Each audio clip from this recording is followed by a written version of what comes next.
Do you feel that? I'm talking about my heartbeat.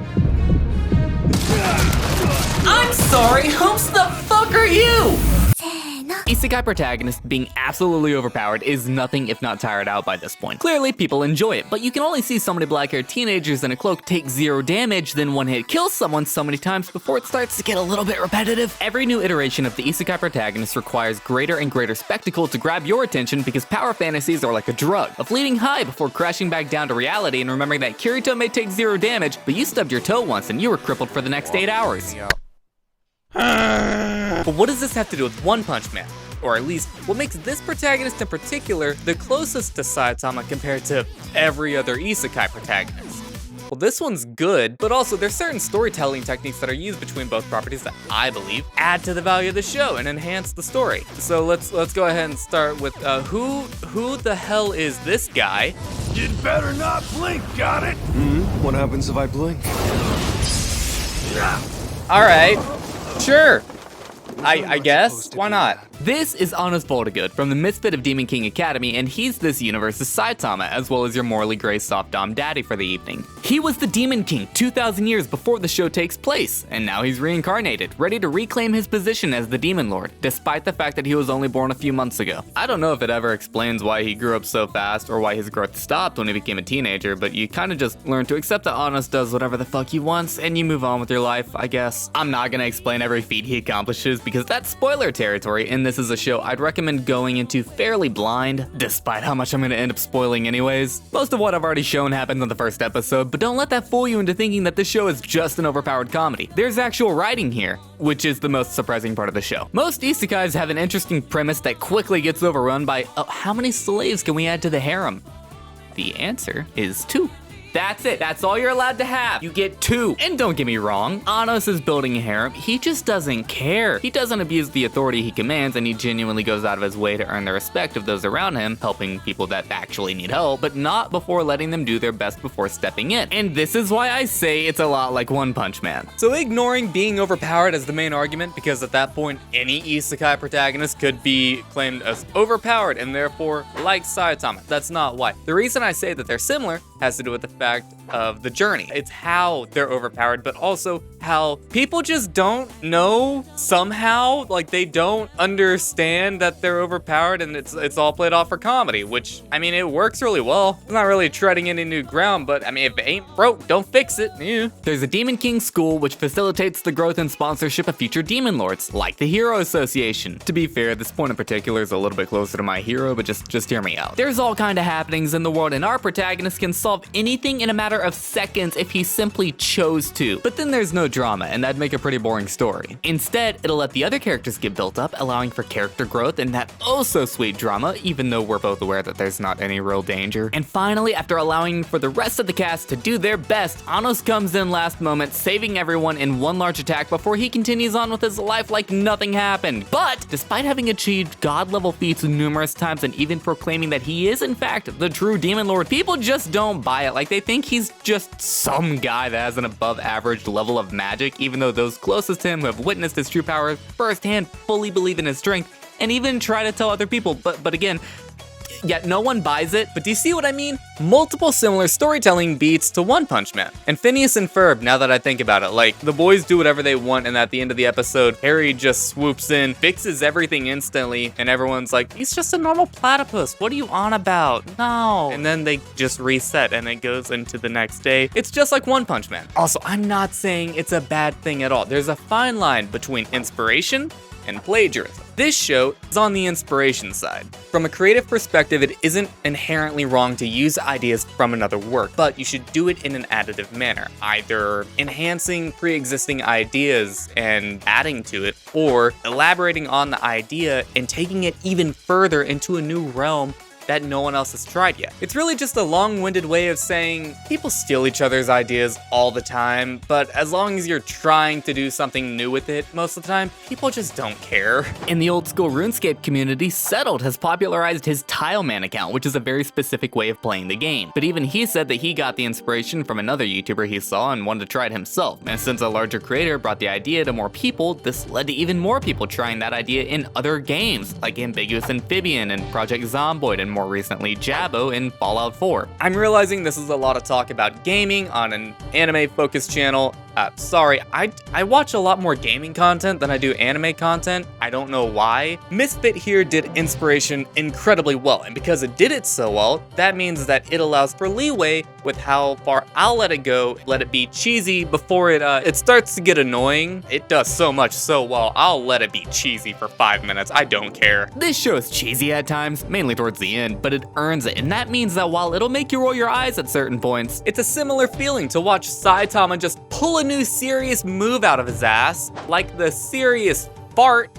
Get it? Pull it out of his ass? Fart? That's comedy. So, Honest is fantastic, but the supporting cast is also really good since, let's be real, One Punch wouldn't be nearly as good if it didn't have a slew of great characters to bounce off of before Deus Ex Saitama shows up. Misha and Sasha are sisters, and the first two to fully accept Honest's power, and before we go any further, Misha, she's the best girl here. She's just hands down the best. It's not a question, it's not up in the air, it's just hands down, she's best. Also, she's voiced by Brianna Knickerbocker. I did not have a joke for that, I just wanted to bring it up because I think she has a really interesting name. Lay Glanzedly, I'm so glad they said his name in the show because I would have butchered that, is going to be the rival turned ally bro, and then the best characters in the show, his parents. Bro, his mom and dad are so fucking cute. They're supportive as heck, and they're the parents that everyone needs in their life. Honestly, they're probably the best parents in recent anime, not counting Lloyd and Yor, but that also doesn't feel like a fair comparison. One show's about the parents, and the other show features the parents for a total of like 10 minutes on screen. While they're on screen though,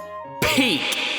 Oh yeah, there's also villains, I guess. Because it's a shonen, and I mean you need an antagonist to drive the story, but for spoiler reasons, I can't tell you much about them. Just know the fights, they're pretty fucking stupid. I say this with the most love, but when you have a character that can make new magic at will, they're basically unkillable, and it just removes all tension from the fight. Normally you could play that off for comedy, but this show wants you to take the fights seriously, and it's kind of hard to do that at times when you know that in like 5 minutes, Honest is just gonna obliterate the person with the snap of a finger. Like, we know Saitama isn't gonna get beaten in a fight, not counting the One Punch OVA or any time before he lost his hair. Same deal, Honest is gonna win, and a lot of times it's pretty dumb, but if you're gonna tell me that Honest defying the laws of physics presented within the show is dumb, then Saitama's serious sneeze is equally as dumb, and they're both great. Just think of it like no game, no life. It's not a question of whether or not the protagonist will win, it's a question of how they will win. Even though how they win is also pretty fucking stupid.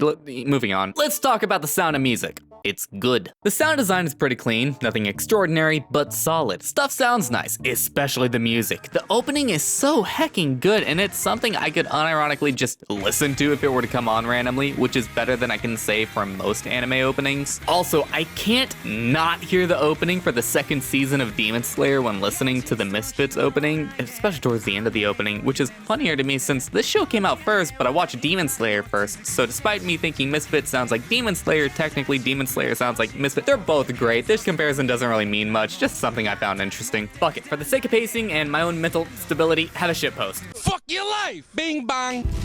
Okay, let's wrap this up. Should you watch it? Yes, but only watch season 1. There is another season coming out. I would hold off. It's not done, but also early reviews for it, they haven't been great. Also, the property might be kind of cursed. The season 2 started in January of 2023, and it is now July.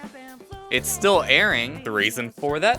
COVID, that thing that a lot of people have forgotten about entirely. Yes, so a new strain of that hit and put it on hold, so it got delayed about 6 months, which is also what happened to season 1. But for season 2, they released the first 6 episodes, and then it went on hold, and so they were going to start releasing them again, but they're gonna air the first 6 episodes, and then they'll start releasing the new episodes. Season 1 is a neatly compact, perfectly made story that doesn't need any continuation.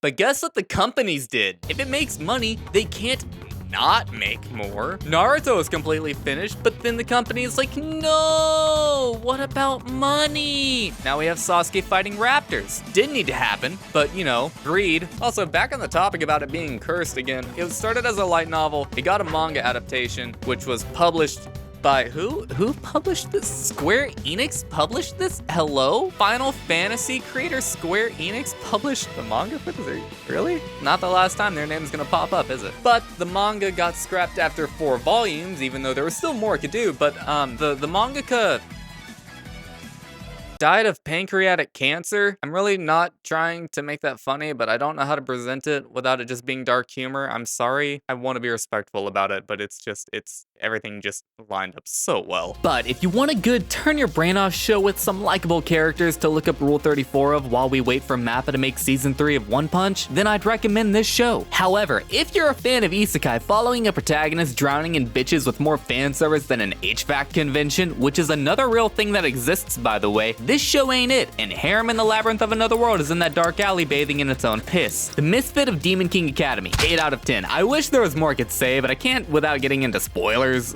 so if you want to watch it, do it now. If you don't care about spoilers or you've already seen it, then I'm gonna gush real quick. Like, bro, he told the teacher, if you tell someone to steal something, make sure they can pull it off. Like, damn! Or when he straight up just force chokes her out of sheer rage, then leaves her as a half-breed because she's racist. Or when that one guy was like, what are you gonna do? Kill me? And Honest was like, yeah, that's exactly what I'm gonna do. Or when one of the heroes was just like, what are you gonna do? Drain the lake? And Honest was like, aight. Then just fucking evaporates it instantly. Like, everyone witnessed this and everyone was still like, yeah, no, he's just some guy. Anyways, we're gonna go punch him. I don't wanna fight that. Why would you wanna fight that? And then the last fight between Honest and Lei, I'm just watching it thinking like, this is just the ending to Code Geass, and I am all for it. Fuck. That's the review. Goodbye.